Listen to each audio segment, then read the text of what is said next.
அனைவருக்கும் வணக்கம். நான் தமிழ்நாடு காங்கிரஸ் கமிட்டியினுடைய மாநில பொதுச் செயலாளர் எஸ்வி முருகன்.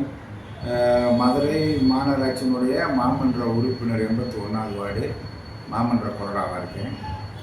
இப்போது இன்றைக்கி இருக்க அரசியல் சூழ்நிலையில் தமிழ்நாடு 2026 காலத்தில் 4 முனை போட்டி நடைபெற்று கொண்டிருக்கின்றது. இந்த இதில் எங்களுடைய காங்கிரஸ் பேரியக்கம், திராவிட முன்னேற்ற கழகம், மறுமலர்ச்சி திராவிட முன்னேற்ற கழகம் மற்றும் எங்களுடைய இந்தியா கூட்டணி சிறப்பாக இன்றைக்கு தமிழக முதல்வர் ஒவ்வொரு திட்டங்களும் இன்றைக்கு மக்களிடம் போய் சேர்ந்திருக்குது. அந்த திட்டங்களை முன்னிறுத்தி எங்களுடைய இந்தியா கூட்டணி வலிமையாக உள்ளது.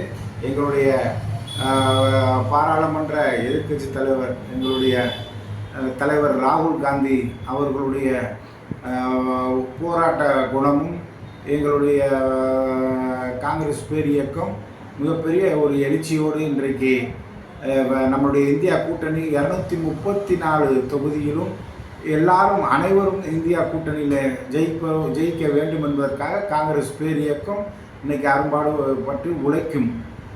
இன்றைக்கி இருக்கக்கூடிய சூழ்நிலையில் உங்களுக்கு திட்டங்கள், பல்வேறு திட்டங்கள் மக்களிடையே சேர்ந்திருக்கு. ராகுல் காந்தியினுடைய எழுச்சி பயணங்கள், நடைப்பயணமாக இருந்தாலும் சரி, எங்களுடைய முன்னாள் பாரத பிரதமர் மன்மோகன் சிங்கினுடைய பல்வேறு திட்டங்களும் மக்களிடையே போய் சேர்ந்த எங்களுடைய இந்தியா கூட்டணி மகத்தான வெற்றி பெறும் என்பதை தெரிவித்துக் கொள்கின்றேன். உங்களுக்கு கூட்டணியில் எத்தனை தொகுதி ஒதுக்கியிருக்காங்க? 28 தொகுதி ஒதுக்கியிருக்காங்க. 28 தொகுதியிலும் இன்றைக்கு எங்களுடைய தீவிரமாக எங்களுடைய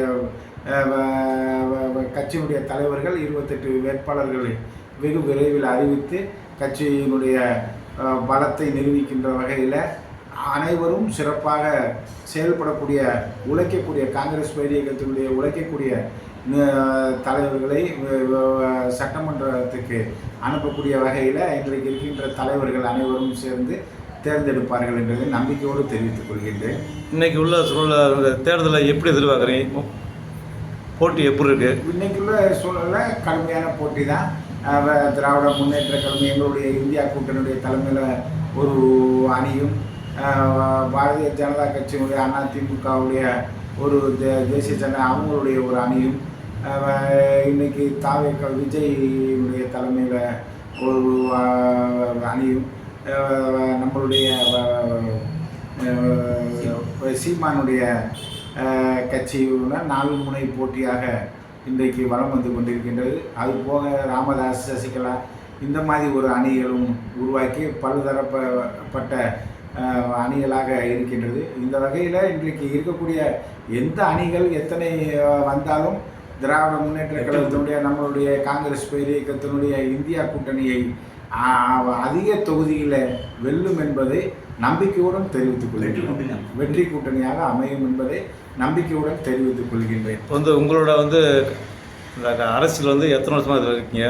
என்னென்ன பொறுப்பில் இருந்தீங்க? நான் கரெக்டாக 35 ஆண்டு காலமாக காங்கிரஸ் பேரியக்கத்திலே இருந்து வருகின்றேன். பல்வேறு பொறுப்புகளை ஏற்கனவே இருந்திருக்கேன். இளைஞர் காங்கிரஸினுடைய மாவட்ட தலைவராக இருந்திருக்கேன். மாநில பொதுக்குழு உறுப்பினராக இருந்திருக்கேன். விருதுநகர் மாவட்டம், தென்காசி பல்வேறு மாவட்டங்களுக்கு பொறுப்பாளர்களாக இருந்து வந்திருக்கேன். மாநில பொதுச்செயலாளராக இருந்து மாமன்ற உறுப்பினராக இன்றைக்கி இருந்து மாமன்ற கொறடாகவும் இருந்து இன்றைக்கி செயல்பாட்டு. இப்போ உங்கள் வார்டில் மாமன்ற உறுப்பினர் இருக்கீங்க. நீங்கள் என்னென்ன ஒரு சாதனை பண்ணியிருக்கீங்க, என்னென்ன நிறைவேற்றம் பண்ணியிருக்கீங்க? என்னுடைய வார்டை பொறுத்தளவுக்கும் 12,00,000 வாக்காளர்கள், 25,000 பொதுமக்கள் இருக்கக்கூடிய ஒரு வார்டு. என்னுடைய வார்டில் கிட்டத்தட்ட 42 குறுக்கு தெருகளும் 3 மெயின் ரோடுகளும் இருக்கின்றது. அனைத்திலும் இன்றைக்கி ஃபேவர் பிளாக்லேருந்து, சிமிலி சாலையிலேருந்து, தார் சாலையிலேருந்து எல்லா ரோடும் இன்றைக்கு எந்த குறைவும் இல்லாமல் ரோடுகள் அமைத்து, அதே மாதிரி இன்றைக்கி ஸ்ட்ரீட் லைட் எந்த கம்ப்ளைண்ட்டும் இல்லாமல் வச்சுருக்கோம். அதே மாதிரி பாதாள சாக்கடை, கழிவுநீர் தண்ணி போகக்கூடிய வகையில் எந்த விதமான கம்ப்ளைண்ட் இல்லாமல் இருக்குது.